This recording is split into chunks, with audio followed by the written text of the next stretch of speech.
And you know what's amazing is, do you recall the sentencing for Donald Trump in New York City by Judge Ergeron was delayed because he didn't want to impact the election, which is kind of amazing because he's about as biased, I thought, as you could get.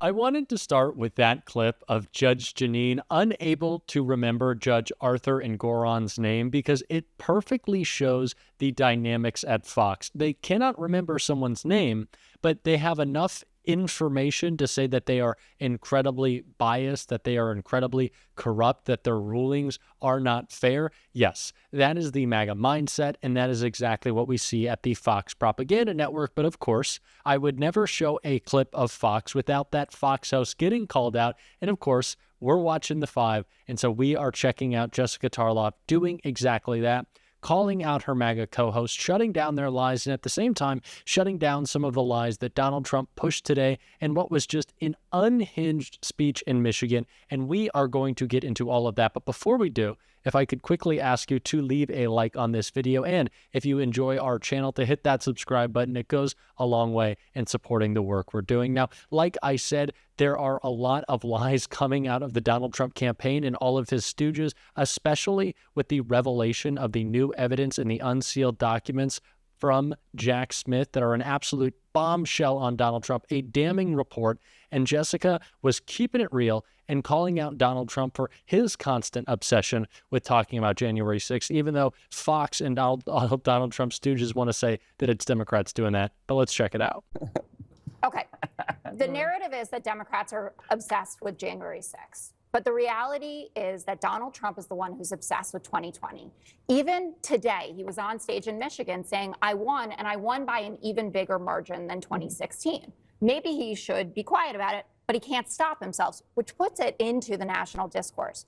I completely agree with Jessica. January 6th isn't some sort of wedge issue or a political talking point that Democrats bring up to win votes. It's a very real threat against our democracy. That was one of the most devastating days in the history of our country, and that threat did not end on January 6th. It still continues as Donald Trump continues to attack our democracy. And contrary to what right-wing media would have you believe, it's not Democrats bringing up January 6th the most. The person who is still talking about the 2020 election isn't President Biden, isn't Kamala Harris, it's Donald Trump, with his constant complaints about all of his grievances, his election loss, his tiny crowd sizes, his loss to Kamala Harris at the debate. And of course, that leads him to push these crazed conspiracies and lies, like saying President Biden hasn't been doing enough to respond to communities affected by the storm. That's just not true.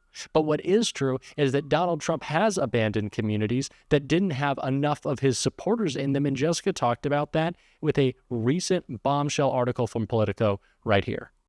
But I don't know if anyone else saw this today, what Politico was reporting. As usual with Trump, every accusation is a confession. They have 2 people who used to work for him in the White House told him that he wasn't going to release funds when the wildfires hit California because he didn't think that his supporters were there. So they had to show him voter data. But that's Politico. They're a joke. Are you kidding me? Yeah, they're a joke. They just did a whole article on like body language of the debate saying Waltz's eyeballs gave you passion. Okay, well, I would... Please stop. Donald Trump had to be shown voter data that Orange County was solidly for Trump before he would release disaster relief funds. He even re-upped this in September earlier. That's hearsay, Jessica. No, it's not. It's reported in a periodical that hates Trump and has lied about him for years. Let's go to Judge Janine Pirro. It must be really weird to live in your world. Jessica says Donald Trump didn't want to send disaster relief funds to California because he didn't feel there were enough of his voters there. That's the type of person, the type of non-leader that he is. And that's why it's complete projection, this accusation against President Biden and Vice President Harris that they're not sending disaster relief to typically Republican and rural areas in Georgia and North Carolina and Virginia. It's absolute nonsense. It's just a lie. But of course, that's all Donald Trump knows how to do, is lie. Because what he's really trying to do is distract from what the issue at hand really is right now in this election, and that is his criminality and his attacks on our democracy. And the Fox host absolutely panicked when Jessica brought that up, and I want to check it out. There is new information in this filing, 165 pages. There has to be something new. We know for sure now that Donald Trump knew he lost, even though Jesse says he didn't know. And we know because he told his kids on Marine One, even it doesn't matter if you won or lost, you have to fight like hell. We knew he didn't care if Mike Pence lived or died. Now we know that he said, so what? And that there were 71 threats against Mike Pence. So bad that Mark Short had to go to the... That's why you need cross-examination. No. It's not true unless it's tested. Mark Short went to the Secret Service to say that he was scared for his life. You have anecdotes. But all those things are not... No. I knew all that. Yeah. You knew that he said, so what? And you knew that you knew about within the spirit of everything that has been written and said about this before. Did you know about Ronna McDaniel going to the election official in Michigan who said that's effing nuts? What he's asking us to do? It is in keeping with everything else I know about it and everything else that she said. Jesse, go ahead.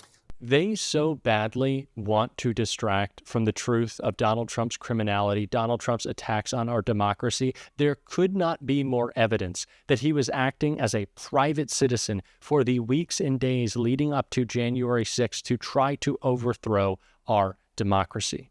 Couldn't be more clear. Donald Trump is a criminal. Donald Trump has contempt for our democracy, and Donald Trump should not be allowed to run for president right now because he still poses a threat. He's a criminal.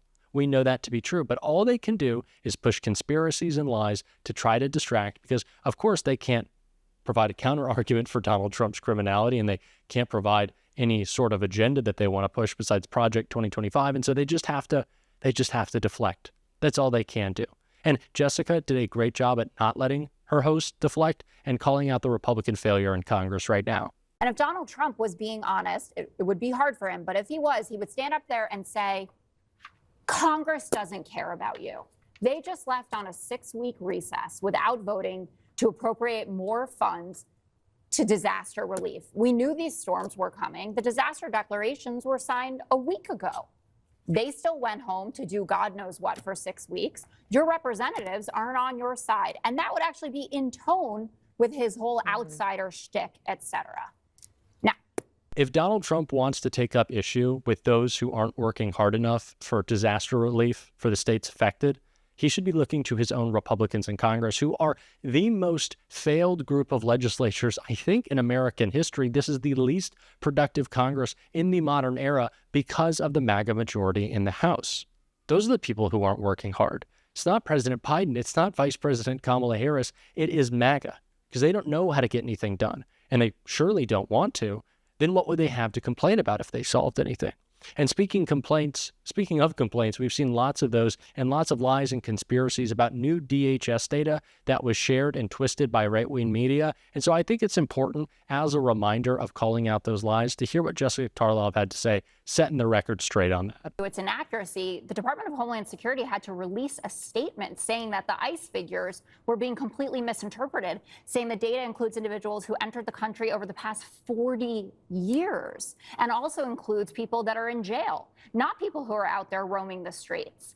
And that's obviously a key piece of information in this puzzle. And the American public is smart enough to know that the narrative that Donald Trump is putting forward does not accurately represent what's going on. It doesn't mean there aren't problems, but it does mean that they want more nuance than they're eating the cats, they're eating the dogs, get them out. She really is the best at shutting down lies, isn't she? And we have to continue to push these reminders that Donald Trump wants to just fearmonger, wants to just lie about immigration, and will twist any sort of numbers or metrics that he possibly can. But here's a metric for you. Border crossings are lower right now than they were for several months under the Trump administration. Why? Because President Biden and Vice President Kamala Harris are actually working to find solutions. And if Donald Trump hadn't blown up the bipartisan border deal, we would have an even more secure border. But like I always say, he just wants to complain and fearmonger, which is what he did right here.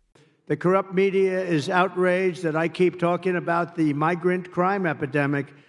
Well, I'm outraged that Kamala Harris keeps importing migrant criminals. These are among the worst criminals in the world. It's all he knows how to do is complain and attack. He has no focus on solutions, on policy, on any sort of agenda to help anyone else but himself and his rich friends. And what is consumed with his mind? Not solutions, like I said, crowd size. It's the only thing he can focus on with this ridiculous, rambling word salad of a complaint right here. You got to think of it. I just left Wisconsin. We 5 days ago, we had a sort of a rally. It wasn't supposed to be. 60,000 people showed up in Wisconsin. But the White House wouldn't give us proper security coverage. So we end up in a room of about 900 people. You have 60,000 people, 50 to 60,000 people outside waiting, but they don't want that because they don't want crowds. What they are doing is such a disgrace to our country. And so to those people in Wisconsin that didn't make it, I think they love us, and I think they're going to vote. By the way, we're up in all of the polls. We're up in every swing state. This guy can't focus on a cogent campaign message. All he can focus on is complaining. How could he possibly be president? And he already failed at the job. What are we even talking about? We have seen him fail to succeed. How could he do it again now when he is completely out of his mind? And that is what we have to keep talking about every single day on this show. And we're gonna. And if you want to support that, as always, you can hit that subscribe button, leave a like on this video. And if you stuck around to the end, drop a blue heart in the comments. And until next time, I'll see you soon.